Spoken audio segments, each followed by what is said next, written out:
Okay. Let's see. Daniel, I have a pre-show for you. Oh, I actually have a second thing for pre-show that keeps coming up that I haven't told you about. Double header pre-show. It'll be the pre-show and then the pre-show. Okay. So I got to queue up. For the pre-show. Am I even connected to Tailscale right now? Oh man, probably not. Your life is such a mess right now that you're not even connected to Tailscale. It's a total disaster. Mm-hmm. So I'm not connected to Tailscale. It's trying right now. Okay, now I'm connected to Tailscale. Does this work if I do this? If I just do Unify, will it just drop me into the right spot? No. Of course not. But I am connected to the thing. Does my Ubiquity app work like that? The Unify app. Let's see. So I set up the network at the new house with why is that down? What? I don't understand. Where is my network? Daniel, how come whenever I open up the Unify app, where's the internet? My new network isn't there. My old network's there, but my new network's not there. Have I not flipped the right switch? This is ruining the whole plan, Daniel. I was going to get onto my Unify network and run a live speed test from the modem so that I could tell people what my internet speed is. Point is, I called the people and I was like, listen, this ain't doing it. Is that really how you open the support ticket? Yes. This ain't doing it. I was like, look, either I'm going to pay less money or you're going to make my speed faster. It's one or the other. Wow. And they're coming in hard on those negotiations. And whenever the guy was out there working on the point-to-point dish thing, he was like, he was out there for 30 minutes trying to figure this out. And he goes, they had a switch turned off on their end. They just turned off the network and forgot to turn it back on. And if that had, it was just spent 30 minutes trying to figure that out. Doesn't really inspire confidence. No, which is why it was when I called them, they're like, oh, we forgot to change the speed that you're getting because the previous owner. They have a valve on the switch. They got to open that valve a little more. But also that valve is leaky because the previous owner dropped the speed down to, I actually met the previous owner, but he said he was getting 300 or he was paying for 300. But whenever I talked to them, they said I could only get 200 down. And I was getting 37 down, which is what we talked about last podcast. Yeah. And apparently they left it at the 25 cap.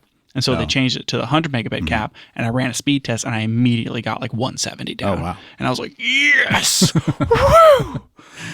Victory. I was dancing. I was so pumped. Yeah. And so I set up my Ubiquity Edge Router Max. It's not what I have. What do I have, Daniel? You have a dream router? No, I don't have a dream router. Unify Max. Cloud something? Cloud Gateway Max. Cloud. Their names don't really make sense to me. Yeah, that's what I have. I have a Unify Cloud Gateway Max with no storage. And one of the cool things about the Unify system is you can just set it to run daily speed tests. Oh. And then you can just go look to see what the speed test is and how it trends over time. Mm-hmm. You love that, don't you? A little bit. So it's currently I didn't want to know peak traffic because I didn't want it to interrupt what I was doing. So I set it up to run speed tests at 1 a.m. every day. I don't know why. And it's been frequently running 110, 125, 117. Not bad. And my upload's still about the same. The upload didn't change. It's 30, 40 up kind of thing. Yeah. It's triple digits. I'm going to be okay. Yeah. That's totally workable. I was really worried that moving into the boonies in the middle of nowhere, I was not going to have internet. Yep. And here you are. Yeah. Well, I'm here. Yeah. But when I'm there. Yeah. When you're there, you still have internet. Still have internet here, internet there, internet everywhere. Yeah. Sigh of relief. It's funny that speed test thing, the automatic speed test, feels most of the time totally unnecessary and not valuable. But with the way your internet works, with it being a point-to-point thing, I could see that being maybe good in the sense that if it gets misaligned or something, maybe that would let you know that there's a problem. I haven't checked to see if I can pull the Ubiquity stuff into Home Assistant. Yeah. Well, I know. I wonder if I could set an alert so that if my speed test drops below a certain thing, it sends me an email. You probably can, because with you can do what you're describing just with Home Assistant. You don't need Ubiquity to do that. You can tell Home Assistant to run a speed test every hour, every day, whatever you want to do. Yeah, that would work. And then you can get that same data. So there's a way to do it either way. And yeah, you could get it to notify you if it drops below a certain thing. Yeah, I have been setting up Home Assistant. That's been going. That's got to be a big undertaking. Interestingly. What do you think of that so far? I'm going to withhold my opinion. There's a lot of stuff in flux right now, and a lot of integrations to be made, and a lot of things to set up. Yep. Just so many things to set up. Well, you don't have to do it all at once. No, I just wish I had more time to play with it. Yeah. But it's like I'm having to be strategic with how I apply my time. Yep. Because I still have to move and sell a house. Yeah, you have like physical world things you have to deal with too. Bleh. You can't just like play with computers all day. Yeah. Okay. Anyways, that's the update on the internet. I'm okay. I'm going to live. Down to the pre-show. There is a spot, and I'll tell you exactly where offline. But there's a spot on my new commute, which is like to get from my new life to my old life. Mm-hmm. I take a certain road. Okay. And on that road, at the exact same spot, every time I drive past it, my Bluetooth in my car cuts out. Interesting. And I was like, is it because I'm like streaming and it's just like a low spot? Mm-hmm. Well, no, this podcast that I'm listening to is downloaded onto my phone. Uh-huh. So it doesn't like, and I'm using CarPlay, but CarPlay still plays over Bluetooth. There's something going on over there. 2.4 gigahertz interference on that part of your path. Yeah. There's something there on that road. Interesting. That is like interfering with the wireless spectrum. Wow. And I'm like, you're so curious, aren't you? Dude, this is like conspiracy theory situation. Yep. I mean, there's something going there. Maybe there's like an underground bunker, some sort of government situation. Could be aliens. I don't know, Daniel. But like something's going on over there. We're gonna have to figure out what it is. You're gonna have to go investigate that. Mm-hmm. Yep. But I've clocked it. I'm coming up on it. I'm like, oh, is it gonna happen? Yep, happened. Happened again. 100% repeatability. Interesting. Same spot every time. Happens no matter what time of the day? Yeah. Mm-hmm. Well, I'll check. But yes, so far, it has never not happened. Wow. So it's like pretty strong interference too. Mm-hmm. Usually that's illegal. It's generally kind of illegal to emit radio signals that interfere, with like consumer devices. I mean, if you're the government, is anything illegal? That's a good question. If you're an alien, is anything illegal? Right. They're gonna deport them. Yeah, probably true. Unfortunately, and then they won't be able to come back and fix the interference thing. They're just gonna leave it on because no one's gonna know. Yeah, that's the problem. You can't just like get rid of whatever's causing the interference. Like you gotta solve that problem first. Gotta solve it. Yeah, so that's just happening. Yeah, interesting. Mm-hmm. How much time have you spent thinking about that? I think about it every time I drive my car now. Just wondering when it's going to cut out again. Yep. I'm like, what kind of cancer am I getting right now? Yep. Just for this brief moment in time. I'm like, if it's cutting out my Bluetooth, what's it doing to my body? No telling. No telling. Yeah, I'm going to have to go a different way. I'm going to have to find a different route. Yeah. Imagine if you started having it happen more, like in more places. Oh my! Like if the range started getting bigger? Or if it followed you. Oh, no. I've seen that movie, Daniel.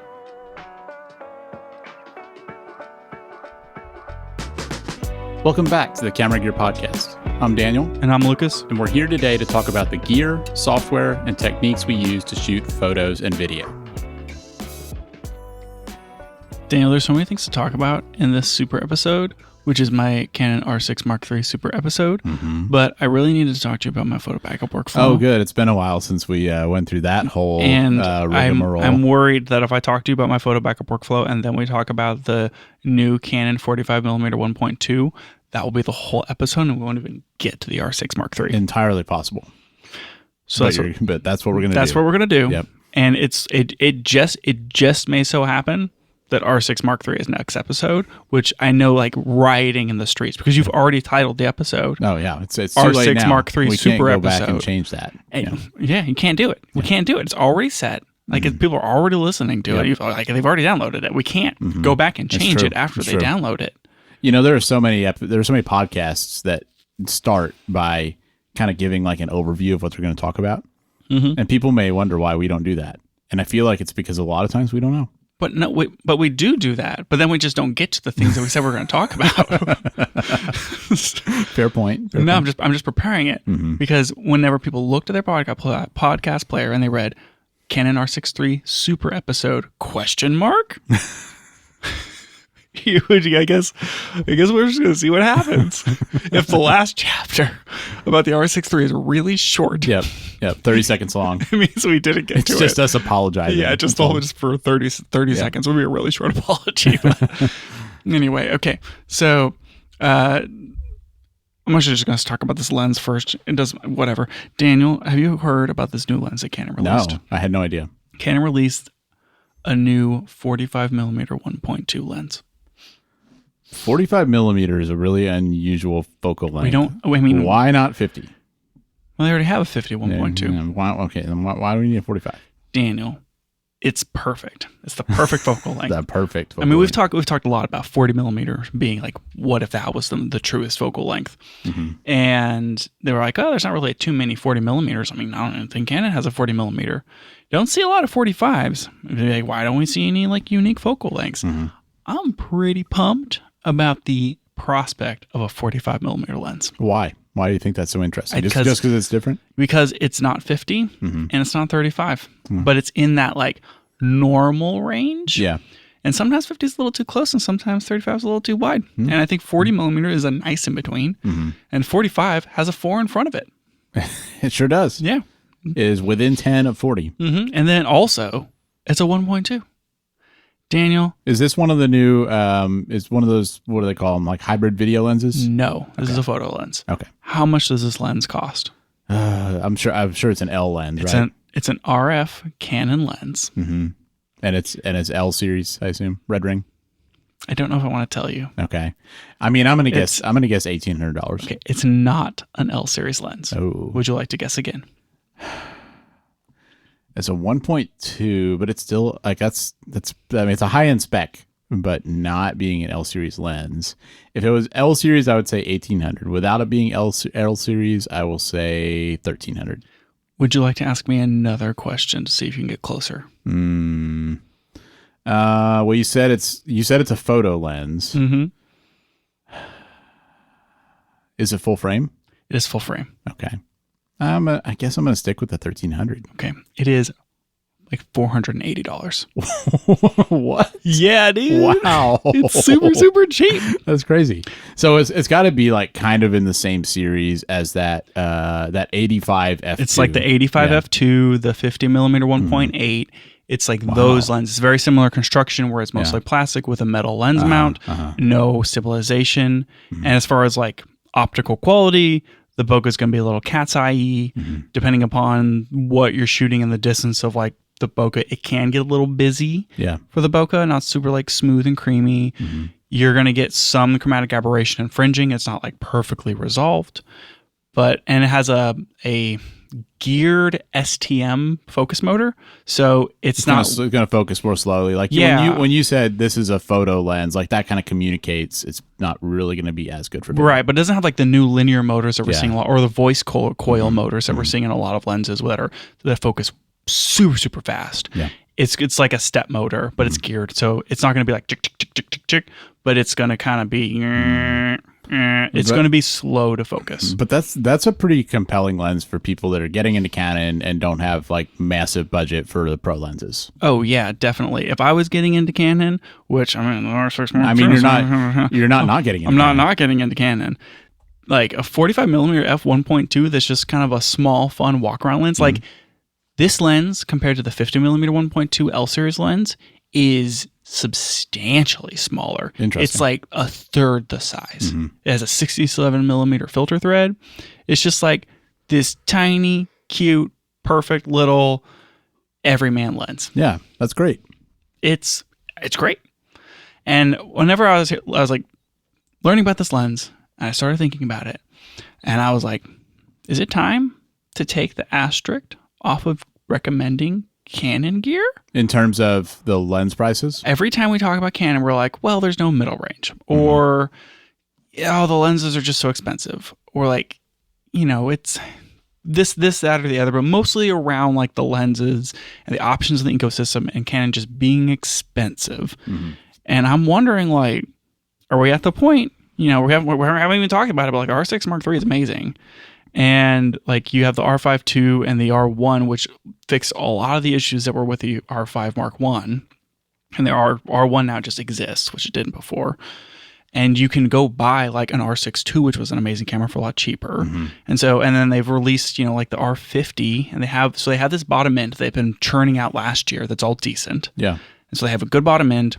They now have a really, really good middle range, a good top end, and a used version of the middle range, which will fill in that mid-$1,000 mark. Right. And they have this new 45 1.2, which is a really fast, really cheap lens.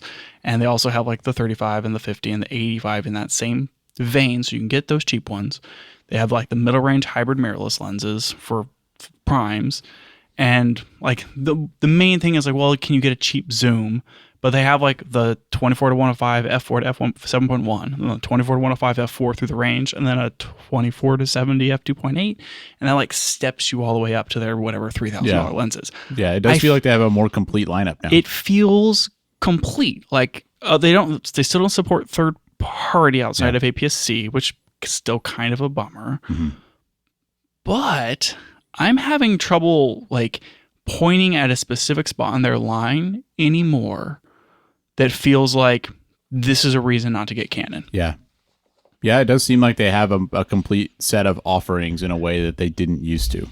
I don't know. Is our mount there? Like, have we made it? Big question. It's kind of, and I think one of the things that Canon really has going for it, like for people that shoot video, is that they have like their cinema camera line, and with the C50 being reasonably priced and the C80 being reasonably amazing, it feels like that, if you're in a video, that gives RF mount, maybe like more appeal.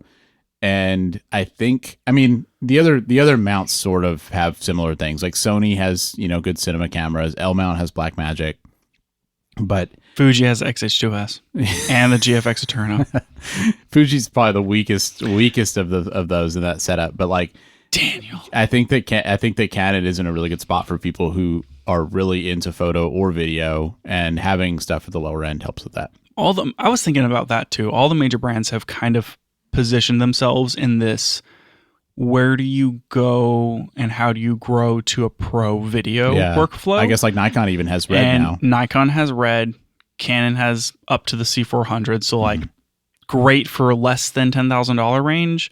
Maybe not so much in the over $10,000 range, but like Nikon with red, still kind of suffering for the middle range, but they're getting there. And then with L mount, it's the Blackmagic system, which is awesome. And it was when we did Sony, it goes all the way up to the Venice and the FX line. So they've all kind of gotten into this position now. All of a sudden, it feels like all of a sudden, like all of a sudden this year, it was like L mount for Blackmagic, and then Nikon buys red, and like now we have pretty much everyone has their cinema solution. Yeah, even Fuji, like the GFX Eterno is at least like their first step into know that kind of thing. Yeah, I guess it's just video has gotten more and more popular, and like all these companies want a piece of that pie. A little bit. So, anyways, that's kind of all I wanted to say on the 45 1.2. Yeah, slower motors, fringing, like busy bokeh, cat's eye, but it's like sharp enough. It's a 1.2 lens, and it's $460. Yeah, it's going to be the perfect lens for a lot of people, because like if you're not doing pro work, or you just don't have the budget to buy a $1,500 lens, like it's perfect. Exactly. Yeah, like I would buy this and buy an 85, and and then buy the 24 to 105 f4, and I'd be real happy. That would solve a lot of photo needs for me whenever I buy this R6 Mark III. It's kind of like when we were talking about the trip, like your Cato trip last week. We were talking about the super zooms, and like part of that concept to me kind of feels like having a lens that's cheaper, smaller, but that you can actually like take with you, and you're willing to take with you, like that there can be value in that, like in terms of like you're going to have that with you to get the shot. And I kind of feel that way about lenses like this, where it's like, sure, if you have the budget, you could get, the L series 50 millimeter, but like I'm going to feel a lot better about taking, this 45 on a trip, and it's probably a smaller and lighter lens, so it's going to fit easier in the bag. And like, I may be more likely to have that lens with me and get a good shot. Whereas if I had the big pro lens, I'm probably not going to take that unless I'm doing like a paid shoot, or like, some kind of thing like that. So I think that's another big value of lenses like this. Oh yeah, definitely. It's one of those not every lens can be everything. And like, yeah, they have the 50 millimeter 1.2, which is like a $1,400, super crazy L mount lens or L series R mount lens. But like you just like, you can't have every lens be that. Yeah. And it's like, sure. this isn't the perfect lens optically, but it's perfect for a lot of situations. Yeah. And like what you're getting for the price, it seems really, really good. Yeah. Like I'd say so. I haven't seen really even Fuji offer lenses like this fast in that normal range. Yeah, it's shocking that it's for that this cheap price. at 1.2. Like, no one's doing that. Yeah. Like, so if you see a 1.2 lens from Sigma, it's like an art series or something, and it's expensive. The only thing I can think of is the Viltrox 75 1.2, which is APS-C. Sure. So that's a little different. Yeah, and like to that point, there are a number of lenses like that. Like the Viltrox has a series of lenses that are all like 1.2, but those lenses are bad at 1.2. Like you basically have to stop them down for them to be good. Yeah. Of like the photos and stuff that I've seen off this Canon, it's decent. Like it's decent at 1.2. It's good enough. It's not like you feel like you have to stop down because it's like total mush. Right. Like, and these lenses, like this 45, they think they're building them in Malaysia or something. Like they're not. The L series are made in Japan, and like this one's not. Yeah. Well, like fine, right? Yeah. Still really Plenty good. of lenses are not made in Japan, and they're really good. So. It's a name brand. Yeah. I don't know. I don't know if this has a comparison from any other mount lens manufacturer. Interesting. From like the big names, like Viltrox, sure, but like Sony or Lumix, Panasonic, Fujifilm, those kind of things. Even Sigma, if you're talking about like camera manufacturers. So interesting. Yeah, super interesting. I was trying to look up. This thing weighs 346 grams. Pretty light. And it's not wet. Like it is under a pound. And if you compare it to the 51.2, that's 950 grams. Oh, so it's like a third the weight. Yeah, it's like a third the weight. Wow. So. Yeah, and the 952 is like over 2 pounds. Yeah, it's 2.09 pounds. Good job with those on-hand conversions. Yep. Their one's 12.2 ounces. Yeah, So I mean that's kind of what I'm saying. Like for travel, that's such a massive difference. Oh yeah, definitely. Super small, super small. How long is this thing? It's like 3 inches long. That's fine. That's like perfect. Yeah, that's great. Anyways, okay, so that's the 45 Good 1.2. job, Canon. Yeah, good job. For me, I'm taking the asterisk off. That's it. Big day. I know. It's going to be even bigger when we talk about the R6 III sometime in the future. Yeah, I don't even have a timer going. I probably should start. Knows? I probably should start some sort of timer. We've been talking for 10 minutes? You wish. It's about double that. 8 minutes? We got plenty of time. Okay, Daniel. Whew. I don't even know where to start. I do know where to start. That's fine.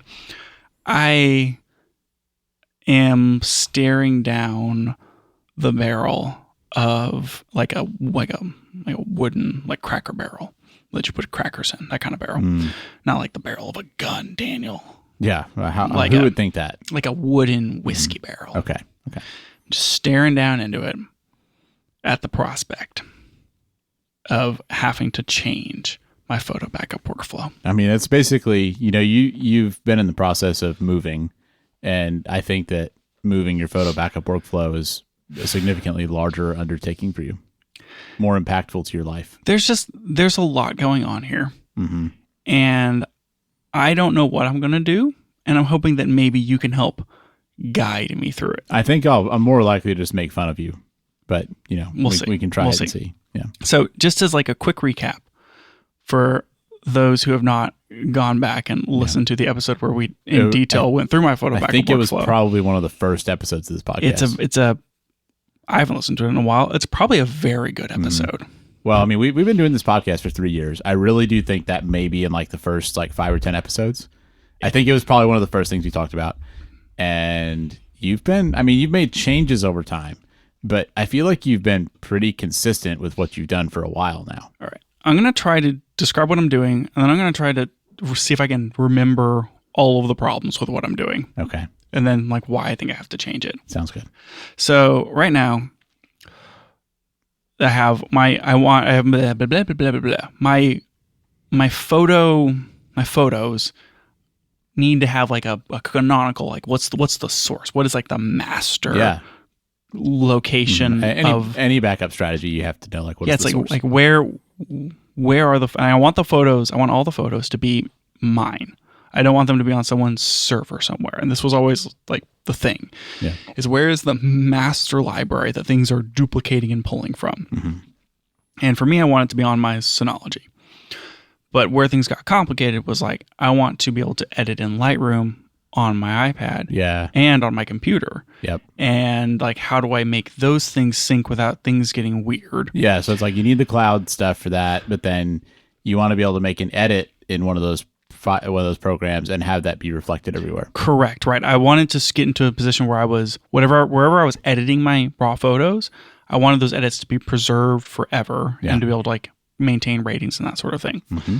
Additionally, I want to be able to see all of my photos from anywhere and be able to find them. Yeah. And so what this has turned into is I use Lightroom and I use Google Photos.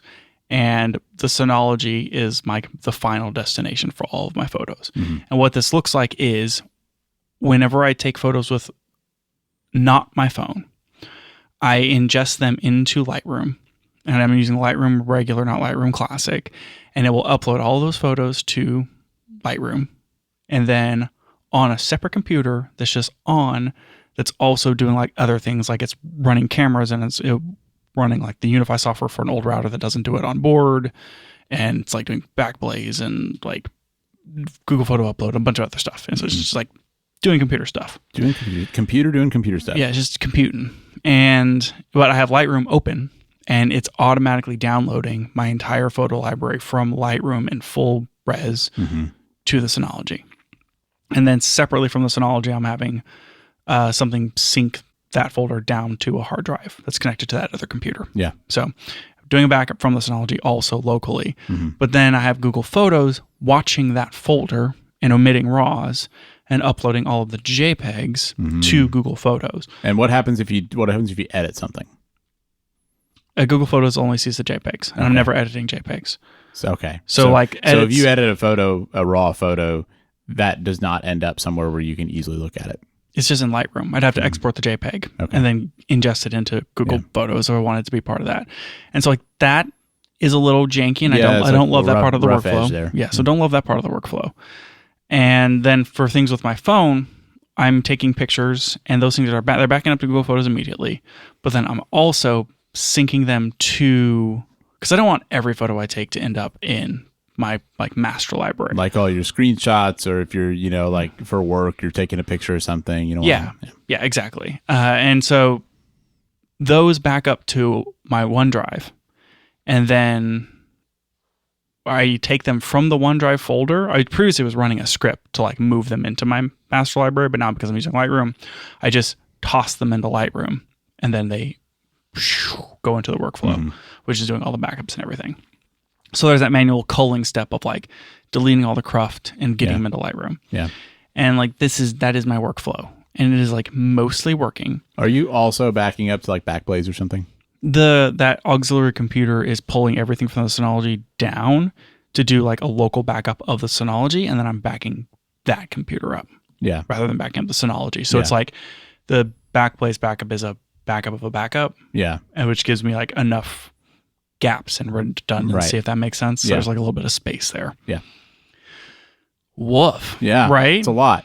It's a lot. And so you got like 4 cloud services involved if you count Lightroom, Google Photos, OneDrive, Backblaze. There's 4 cloud services.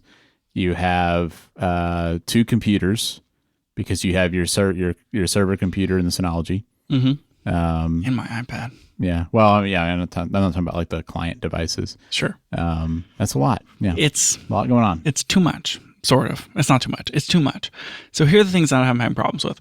I stopped paying for Microsoft Office, and so my OneDrive is limited to 2 gigs, and I keep running into space problems with my OneDrive. So I needed to get off of OneDrive. Synology has a backup option, so I could back up straight to the Synology.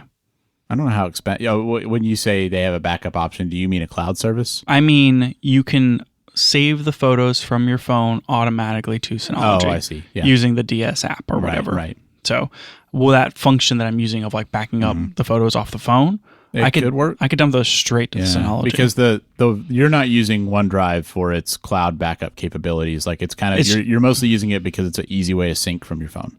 Right. It's to get them off my phone onto a computer somewhere. Yeah. And so like I could get them into the Synology and then I could like run a script to ingest them into something. So there's that. I am at like 750 gigs in my Lightroom storage. And whenever I get to over a terabyte, I'm going to have to pay another $10 a month for more Lightroom storage. That's a ticking clock. And so I'm like, it's going to happen. Like, it's just going to happen. Do I move all my JPEGs out of Lightroom and like have only RAWs in Lightroom and have JPEGs in Google Photos? And like that, then like maybe that solves the all of my JPEGs are ending up in Google Photos thing where like, because I shoot in RAW plus JPEG too much, and maybe I should just start shooting in only RAW. That's a whole other conversation, Daniel. Yeah, that'd be a big step. That's a whole other conversation.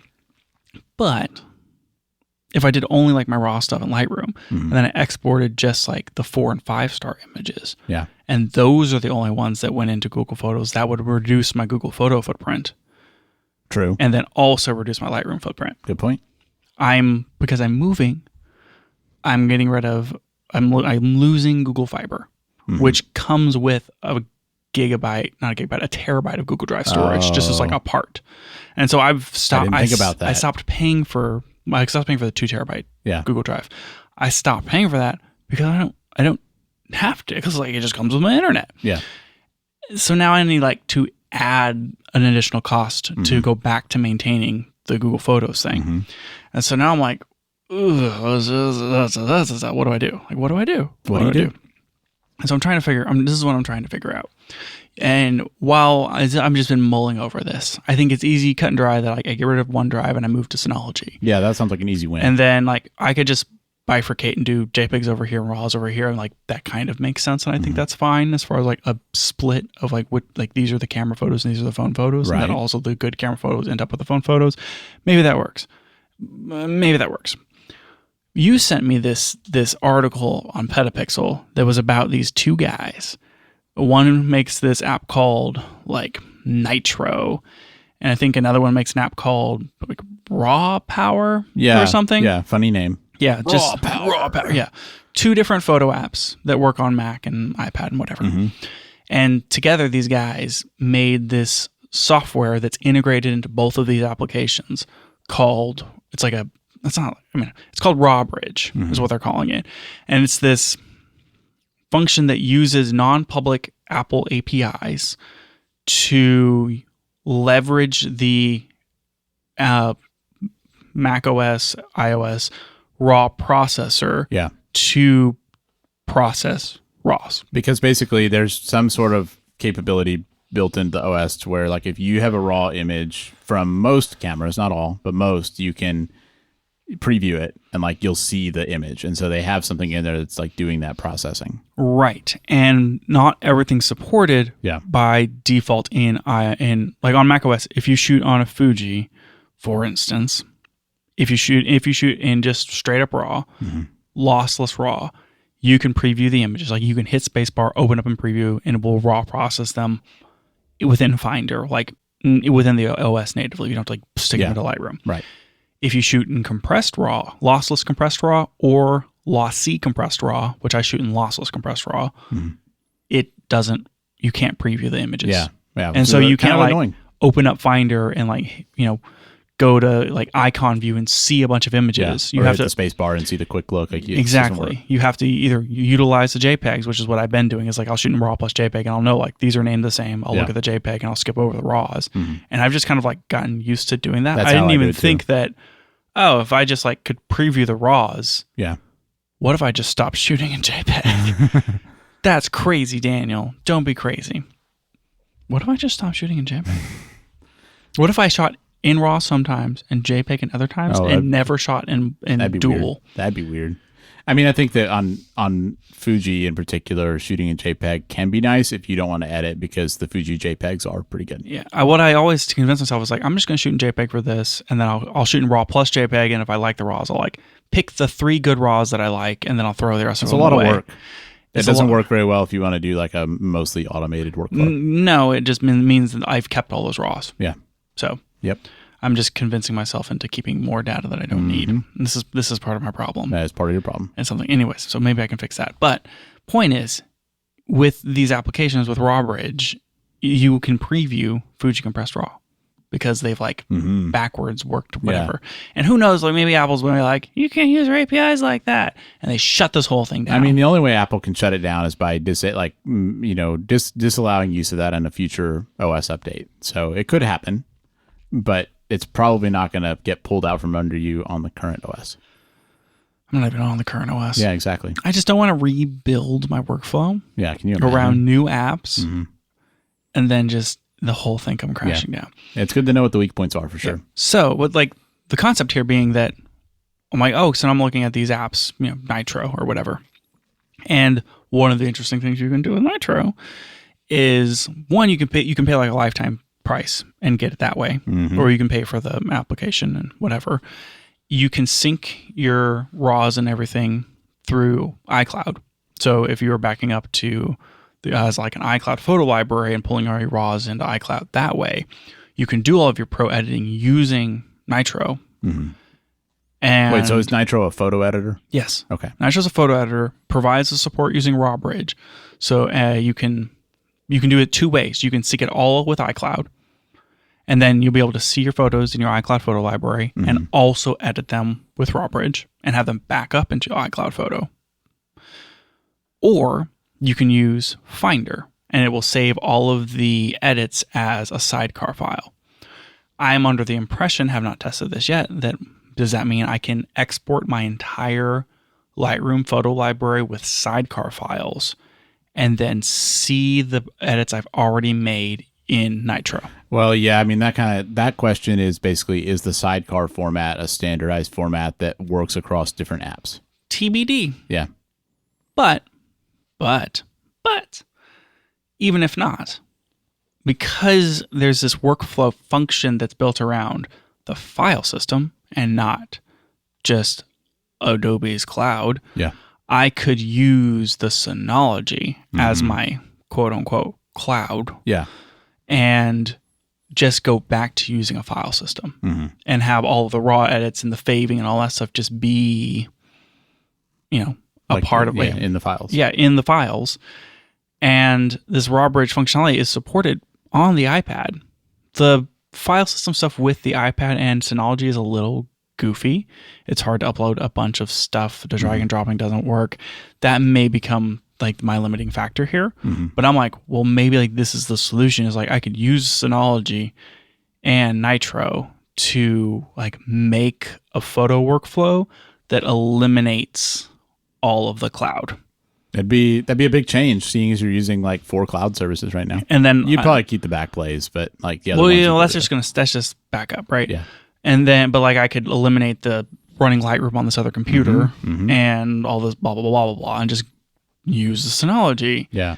And so then maybe that works. Would you not? You would be using Nitro to edit your photos instead of Lightroom, right? That'd be a big change. Yeah. And would you be able to do that on the iPad? Yeah. Interesting. So they make Nitro for the iPad. Yep. I've already downloaded it. I haven't used it yet because you have a 7-day free trial and I need to be ready to do the trial. Yeah. So, I mean, it's a big question because I feel like the way you edit photos, I mean, it's just all the programs work differently, is it hard to adjust? And, do you feel like you can edit the way you want, especially with Fuji? Not everything does the demosaicing the way you'd want. Sure. So a lot of questions there. A lot of questions there for sure. Presets and all that sort of thing. This is all ignoring the part of where like how we have to like keep Lightroom around for work related things. Yeah. But like, I mean, but you could separate what you do for personal, what you do for work. Like I use Lightroom Classic for the work stuff. Yep. So yeah, exactly. So this is like, it's an interesting option where like I could, the other thing, like I could not do the Synology and I could pay for 2 terabytes of iCloud storage. True. For $10 a month or whatever. And use that as like the sole cloud. So instead of paying for Lightroom and for Google Photos, I just pay for iCloud. Yeah. And then all of my photos sync there, but then they're also available. Right. But that would really handcuff me into an iPhone. Sure would. the nice thing about Google Photos is like I can like it's followed me to my iPhone from Android, and it will follow me back when I leave. But if I do this, I can never leave. I would think the bigger problem would be doing your, if you want to run a slideshow or something on the TV. I have an Apple TV. It's running as a. That's true. So like you would have to use that instead of whatever I would have to switch from my Chromecast TV to the Apple TV. Mm-hmm. You're just going deeper and deeper into that. But that's the thing, right? It's like I have all the pieces. Yeah. So if I wanted to make this huge, horrible switch to go like full Apple, I could. Yeah. And like maybe it would save me money. Said no one ever about Apple things. And yet here you are. Yeah, here we are. And so like these are the things I'm trying to figure out. Is like I got to eliminate the OneDrive thing. How do I solve the running out of space on Lightroom? And like one version is just break the RAWs and the JPEGs apart. But like these new applications with like this RAW bridge built in, and like there's like this opportunity in front of me of like I could do this whole other thing. Yep. I sent you that article about that while we were on the sailing trip, and I didn't see you for like a few hours afterward, and you came back and you were like talking about that article. I was like, I feel like it like changed your life, it appeared that way, but I had a headache that morning because I was dehydrated, and someone told me during all the triathlon training that you can only absorb like, I think they said 2 tablespoons or something of water every 5 minutes. Like if you just drink a whole bunch of water, you don't absorb it. And so I set a timer on my watch for 5 minutes, and I was drinking like a little bit of water every 5 minutes, trying to rehydrate while playing Pokemon Crystal on my phone. Yeah. That all sounds like a big, like that whole operation required a lot of focus. Yeah, no, I was on the boat, starring off, I wasn't even starting on the distance, catching Pokemon. Yeah. And sipping on water every 5 minutes. Now, were you using an actual spoon to like measure out that water? No, I was just taking like a drink of water, like a full-on drink of water, not like a pansy sip. How long did you do that for? I did it. I drank like 20 ounces of water at least. I was trying to drink 32 ounces of water doing this. It was a while. I mean, I was like, you said you didn't see me for like an hour or so. Yeah, that's true. That's what I was doing. I wasn't like pondering my photo backup workflow that whole time, but maybe if I had, we wouldn't be talking about it right now. That's true. Yeah, good point. Good point. The other thing with all of this, Daniel, is that I have this other computer and I need to eliminate it. Yeah, I mean, it's like anytime you have more computers running, it's like you're going to have to deal with like updates and stuff. And, if there's a power outage, does it come back on? Yeah. And it's like a whole thing. It's like all the things that I now have the computer that's doing Home Assistant stuff was this other computer was doing. But the other computer is this computer that I bought from you that you built in 2014 or something. As we have discussed. And then like it's getting old. It's just old. And so I need to replace it. And I'm like, do I buy a Mac Mini and try to run Home Assistant in like a container and then have the Mac Mini do the other things? And I was just like, forget it. I got to get this thing running. I got to get the cameras up. I'm just going to buy a stinking B whatever, like a $200 NUC. Yeah. And that's going to run Home Assistant. And then I'm just going to solve the other computer thing separately. Yeah. Yeah. And now I'm at the point of like, do I need another computer or can I do it without another computer? It's a good question. And like Black Friday is right around the corner, Daniel. Is. There's some pretty good deals right now. And I'm like, do I need to buy a Mac Mini? The prices on Mac Minis right now and MacBook Airs, honestly, is so low that it's like, it's tempting to just buy one and be like, I'll just figure out something to do with this. Like I found a base model M2 Mac Mini for like $250. And I was like, so cheap. Should I buy a Mac Mini? Yep. You can get a 10-core M4 for $480 on Black Friday, and I think that has 16 gigs of RAM because that's like the AI stuff. And it's built for Apple Intelligence. Yeah, sure. And so like I could spend another, and I don't want to. I just don't want to right now, Daniel. I'm like, you've been spending a lot of money. And like, I just don't want to spend more money. Yeah. I don't want to deal with this right now, but I could spend $600 and I can get a Mac Mini and an external drive enclosure and do like JBOD. Yeah. And just a bunch of disks and like mount all those disks to like have the Mac Mini do the computer stuff that my current computer is doing. Yeah. And it'd be a lot smaller and quieter and probably more reliable. And I could just like keep the status quo. Or I could try to find a way to reformat my photo backup workflow that eliminates that computer. Yeah. Part of that would be limiting backplace. Like what if I just didn't have backplace? That'd be hard for you. I think you'd only be able to do it if you had the iCloud backup. Mm-hmm. Or I did a array and like I could plug those drives into the Synology directly and then do a copy off the Synology. Yeah, but I think you've had offsite backup until now. That would be a pretty big loss to not have something like like if you have a house fire or something, you lose all that. Yeah, I could buy a second Synology and just put it here. True, you could. You have slower internet. Is the only downside. Yep, at least I wouldn't be saturating your fiber download. That is true. Maybe that could be like a 3 a.m. task instead of instead of running speed tests. Yeah. Anyway, so this is where I am, Daniel. Is like first question: do I need a Mac Mini? I mean, probably. I could buy another NUC. Yeah.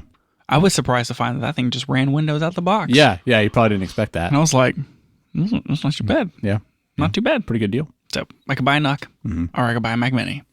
See, I always thought, because I've thought about getting a Mac Mini too, and I've thought that one advantage to that is making it easier to pull photos into iCloud Photos. Yeah, for sure. If I was going to do that, it would be nice to have a computer that's just like doing it. Yeah. I just don't want to get another computer. Yep. Yep. Anyway, what you got other stuff running on that same computer right now.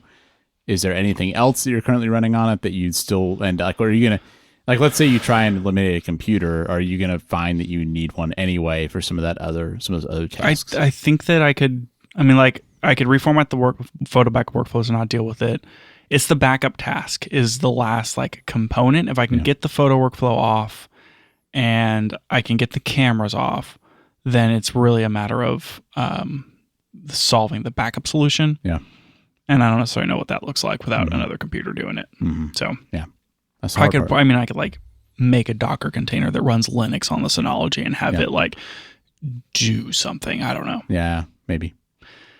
I don't know, man. All the Backblaze and stuff, you can run it from a Synology. You can back up from a Synology to Backblaze, but it's just super expensive because they make you use their you have to use V2 program. instead of the yeah.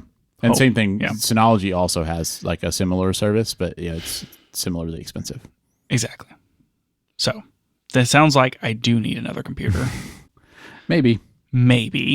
What do you think about this moving away from Lightroom? Should I do the raw JPEG split or should I go? I mean, I have to test this other stuff, or should I seriously entertain doing this whole switch to iCloud photo library and switching to Nitro? Yeah, I mean, I still don't feel like I fully understand. What is your flow if you edit a RAW in Lightroom? What happens to that? What are you doing with that after you edit that file? It just stays in Lightroom. It just stays in Lightroom. Yeah. But do you ever? It's like my library. If I'm I want to go look at this picture, I just open up Lightroom. Just open up in Lightroom. I just open it up on my phone. Okay, so you're not. I know you've had Google Photos as kind of a viewer type purpose. But I guess you're not really using that much anymore. Is that only for slideshows? I still use it to see all my photos on the TV. Mm-hmm. So, but then, I still use if you it edit a RAW, I guess it never makes it to there. When I'm looking for a photo, the JPEGs end up there. I'll edit RAWs and maybe I'll export them and then throw in the good, the good ones. That's the piece I wasn't understanding. Yeah, so I'm trying to get it to where the Google Photos library is all my JPEGs and the good photos. Yeah, I'm shooting in RAW plus JPEG most of the time. Mm-hmm. So whenever I pull the photos in, the JPEGs are just ending up in Google Photos. But now I'm getting a situation where I have the JPEG that I shot and then I have the edited RAW. Yeah, and I don't have the duplicate. They don't have the good version, and getting the JPEGs out of Google Photos is a nightmare. Yeah, I blew my Google Photos away at one point because I had uploaded a bunch of because of my photo backup workflow, I generated a bunch of smart previews, and Google Photos uploaded the smart preview folder. Oh my gosh! And it was a bunch of weirdly corrupted, couldn't render the photo all the way. It was just half gray. Yeah, that's tons of these photos, and so I had to delete everything out of my Google Photo library and re-upload it. And that process is still giving me problems because there's not a delete all. You have to select, select, delete, wait, do it again, delete, wait, and then whenever you're done, it's Google's servers just have to figure it out for a while. Yeah. And then re-uploading took a really, really long time. There's not a start over thing. Imagine how long it would take now with your 30 megabit upload. Oh my God. Anyway, so it's just a thing that I have to eventually contend with. But Anyways, when I'm looking for a photo, I go to Google first because their search is better. Of course it is. But I have categorized, if I'm looking for like, oh, where are the photos from this trip that we did? Those are like, I know where they are on Lightroom because I just made like when I imported them, I put them in you have an album. Yeah. So like I kind of like go to one versus the other for different things. Yeah. It seems like getting away from Lightroom would help in terms of like you're not forced to use Adobe's cloud. Like you can use standard file system stuff, which would be really nice.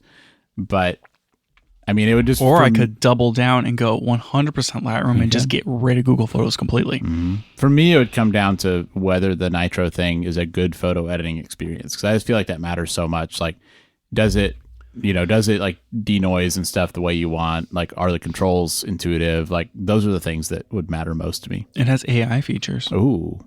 Well, we know those are important. Mm-hmm. I mean... That's a legitimate thing because the Lightroom AI features have gotten so much better. They're really good. And that would be painful to lose. So. An interesting concept is if I went with the iCloud thing, more and more applications integrate with it. Yeah. You can use Darkroom, Affinity, Pixelmator, Raw Power, Nitro, all of these to edit your RAWs. It would be interesting if you could, it lets you use more software. So like I could switch between depending upon like what's best for me. Mm-hmm. It's interesting, right? I'm not like stuck with Lightroom. It might like open up a world of possibilities. Right. That's true. That is quite true. Yeah. I don't know. I think you're just gonna have to try it and see. Like I think that's what it comes down to for me is like with the Nitro thing. Like I think it sounds probably best, but like I think you're just gonna have to try that software out and see if it's a fun experience to use. If the sidecar thing worked, like was cross compatible between Lightroom and Nitro, that would be interesting. Because then like if I still had Lightroom Classic and I just got rid of Lightroom Regular and went back to Lightroom Classic on my computer, maybe I could like edit the occasional photo on Lightroom Classic. True. Yeah. I like Lightroom Classic. I use it because it works better with my controller thing. So when I edit all our work photos, I just use Classic, and like it's still like even now it still has more features than Lightroom Classic is just better than Lightroom. Like all the features are there, and they're better and more complete, and it's just still a better software, which is frustrating. Yeah. And I mean, the main advantage now to the non-classic Lightroom is being able to use it, like on your iPad and stuff. But like you still can. It just, the integration is still weird and wonky, but you can upload your photos to Lightroom Cloud and then still see them in Classic and even pull them down and then remove them from the cloud. Interesting. I didn't realize you could do all that, I guess. Yeah. It's a little wonky and it adds another step. Yeah. Which is what I was trying to eliminate with my last Photo Blacker workflow update. And here you are, updating it again. Well, not yet, but this is just the thing, Daniel, is like I have to decide between now and Friday if I'm going to spend another freaking, $200 to $500 on another computer or not. And then I have to make a decision on my photo library before I hit 1 terabyte of storage in Lightroom. I'm just saying, if you got that M4 Mac Mini, it'd be really interesting to see how it does with video editing compared to the M1 Max that we both have. Man, this is the problem. I just don't want another computer in my life. Imagine an M4 Mac Mini with 16 gigs of RAM doing better than the M1 Max with 64 gigs of RAM. I mean, it's going to be better in single core. The M4 is already like twice as fast as the M1 in single core. Yeah. Like it's so fast. Yeah. It's crazy fast. Or is it the M5 that's like twice as good? I'm telling you, man, like M6 Pro or M6 Max MacBook with like an OLED touchscreen or something. That's going to be the one to get. Yeah. And so I'm like, I've already like decided, 2027 is my new computer. I'm feeling really good about having gotten the M1 Max. I think that was really worth it. And it felt like that was a good one to invest in. Cause like we both got it refurbished. So we saved a lot, but it was still like half the price of the new. It still feels relevant.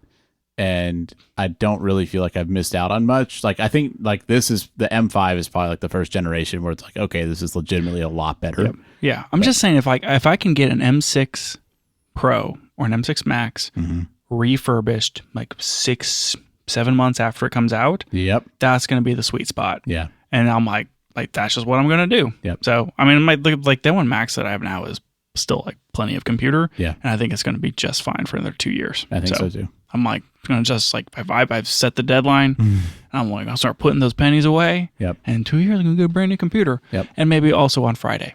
I could get an M2.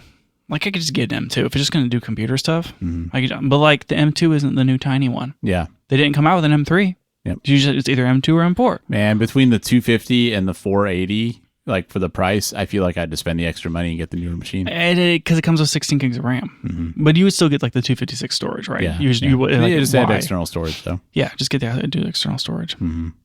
Because any amount of built-in storage is not going to be enough for what you want storage for on that computer. Right. Yeah, exactly. So it's just I'm gonna have to do the drives and all this stuff and blah blah blah blah blah. Yeah, I mean the complexity goes up for sure. But. Yep, because I have like 6 drives in that other computer. That's a lot. I think I have an external drive, which I would potentially strip out of the enclosure, or I could leave it in that enclosure. But like, I think I have a 6, a 12, and 2 4s or something like that. Yeah, are they just like the leftover drives from your NAS? Pretty much. Yeah.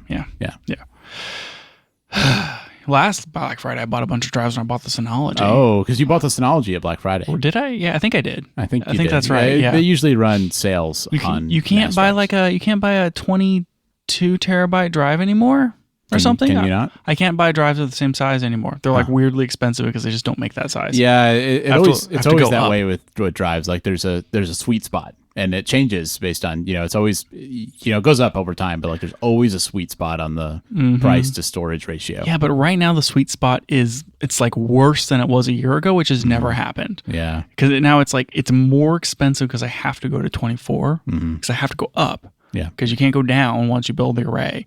So I have to go up, but I have to go to 24 instead of 20 or 22 or whatever it was. But those drives are like $100 more than they were a year ago. It's ridiculous. It's ridiculous. Yeah. And so tariffs or something. Blah, blah, yeah. Blah. Shame. It's okay. I still have plenty of free space. I don't need to buy a drive right now. I ended up clearing about a bunch on mine, so I can go a little while longer without. I'm just saying, a Western Digital Red 24 terabyte drive costs more than an M4 Mac Mini. That's pretty surprising, honestly. Woof. Yeah. I don't know. What do I do, Daniel? It sounds like what I do is I test out Nitro. That's what I think. Yeah. I think that's what it hinges on for me is like your photo editing experience. And I think if that works well, I think switching to using this other system makes sense, and it might simplify the workflow. Like maybe you don't need the computer, maybe you can get rid of some of these cloud services. But if it's a worse editing experience, then I would think that staying with Lightroom may be worth it for that. If I switch to this other workflow, do I go Finder or do I go iCloud? Oh, that's a bigger question. Further complicated that one of the things I do with the Google library is it allows me to, like my wife and I, to be able to both access all of the photos. And she's like picked her new phone because right now she's on a 12 Pro Max. Yeah, and her new phone is not going to be an iPhone. And she's like, I want one of those flippy razors. And so she's going back to Android. Yeah. Which is great. But it complicates my photo backup workflow. Yeah. Because there's no way to access the iCloud photos from an Android, right? Like maybe through the web browser. Yeah. I don't know, It'd man. Probably be like a worse experience. Yeah, I think that you can still do, depending on what you buy, like maybe you can get the unlimited backups of non-full res. Oh. And like I could do like a shared Gmail and then back up to Google Photos from the iCloud photos. And that would basically be like just for her to be able to view them. Yeah, as like a non-full res version, which is like just as a viewer application. Yeah. Could you do this? Well, but if you did the Finder thing rather than doing iCloud, you could do it. You could do that with the Synology too, right? I just don't know how good the Synology viewer stuff is. Yeah. And it's all contingent on my horrible upload speeds. Yeah, that's true. Maybe I should not. What if I just don't sell the other house and I use it as an avenue to locate it? Just to leave the Synology there. You just fill the other house with computers for your photo backup workflow. That's the solution. I like that.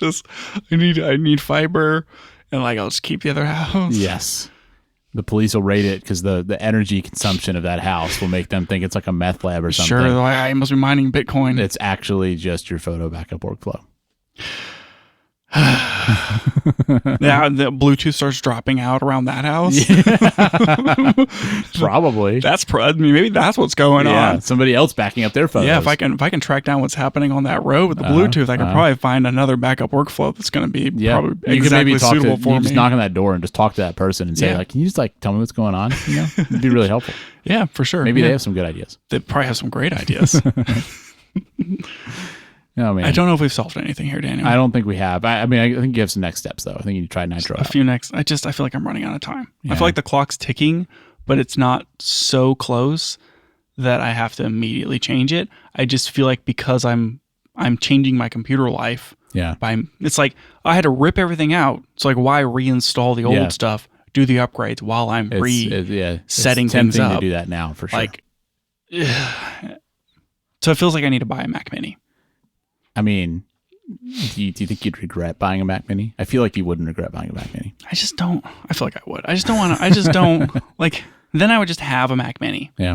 And then I'd be tempted to, like, when I sit down at my desk, because I would want to put the Mac Mini at my desk instead of in a closet somewhere. Yeah, that way it's more, you could connect to it directly. And then it would just be like the home computer. Yeah. But then I would be tempted to do things on that computer. Mm-hmm. And now I've spread my compute surface even wider. Yep. Yeah, I kind of learned that lesson because I think that a lot too. But then I always end up not having like the specific files I need or like whatever, you know, like I'll take my laptop. It's like, oh yeah, I did this on the other computer.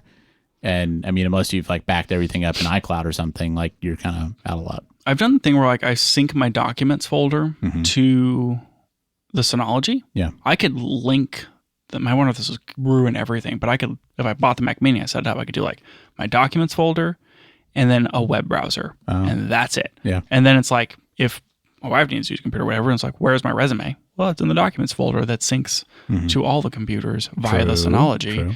And then also Chrome is right there. There is kind of a nice like 90s throwback to the idea of having a family computer. It's just on. Yeah. She needs to use a computer once a year for some whatever act. It's different every year. Yeah. But like once a year, she'll need to use a computer. Yep. And that's it. Yeah. Perfect. Her compute can be spread over one computer once a year. You have about 6. And I'm like, I have my iPad and my laptop, and now I need 2 servers. and the Synology. And also now a desktop computer. Yep. And then all of these cloud services. You're very high maintenance. It's too much, Daniel. Like previously I had one like go back. I don't know, 13 years. I had one laptop. Yep. I didn't even have a smartphone. One laptop. And everything was on that laptop. Yep. And that was Things were so simple back then. And it had 1 terabyte hard drive. Yep. And that was it. And like, where is this file? Well, it's on my laptop. Yep. Now it's like, I don't know where it is. You don't know where the source is. You don't know how many copies of that file are out there somewhere. It's just a whole mess. Oh, geez. Maybe I should just try to simplify it. What if Daniel, hear me out, I just put it all on my computer. Just what if you went further and just no folder structure, just one big folder, just dump it in there. That's madness. Pure madness. Think of the simplicity. But sure. I mean, if I'm using an application for it, exactly. I have the one app. Yep. And then just put all the photos non-subdivided into a single folder. The dumping ground. On one computer. And that's it. It'd be closer to like my photo backup workflow. I don't think you'd be able to do it. You wouldn't be able to handle it. No, it would be terrible. Yeah. Yikes. But like maybe that, I don't know. Anything could happen. But the problem is, Daniel, the photo library is 700 gigs. It's a lot. It's bigger than it needs to be. Yeah. There's a lot of things that could not be there. Yeah. One thing I've been doing is I've been archiving RAWs out of Lightroom and putting them on the Synology. That's a big step for you. Yeah. Because you're kind of you're doing that probably to avoid hitting your Lightroom limit, right? Right. Of like, okay, I have all the JPEGs in here. Am I really going to go back and edit these RAWs? Mm-hmm. Not really. Let's archive them. Yeah. And then maybe one day we delete them. That's not going to happen. Maybe one day we delete them. So I'm just like archiving RAWs. Mm-hmm. I don't know. Big step. Big step for you. I could archive all the JPEGs, get all the JPEGs out of there. That's true. That would save half the size at least. Yeah. It doesn't reduce the complexity, but it would keep you from having to pay more money. This is hard. Yeah, I can tell. I think that I feel like there's something I'm missing. Like I'm trying to like keep a similar process, and like how do I get the photos from where they are, like from the camera onto my iPad, but also on the Synology, and like trying to solve that. And like maybe that's just too complicated. I feel like most people just don't have the Synology in the mix is the biggest thing. Like I think most people would just back up to a cloud service. Well, that's the thing is like I need the final location, and I don't want that final location for my master library to be on the cloud. Yeah, I think it's reasonable. I don't want my like prime photo library to be like not to have it. Yeah, I want to has it. Yeah, it makes it easier to switch between these services because you don't have to download all your stuff. Like you have it all locally. Yeah.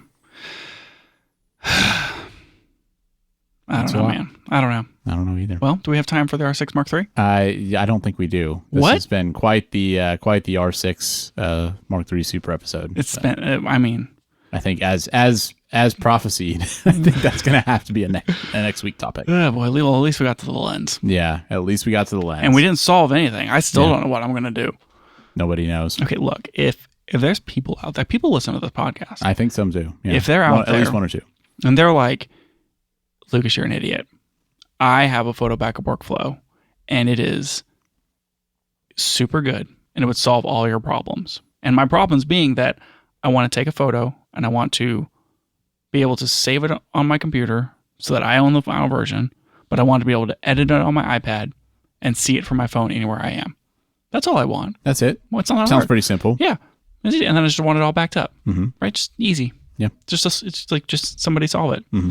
If someone out there knows the answer and like I'm just too blind to see it because I'm just too lost in my ways and they can like speak the gospel of photo backup to me, I'm ready to hear it. Wow. My heart Big is step. open. Yeah. Your heart is open. You just need somebody to speak the truth into you. That's where I am.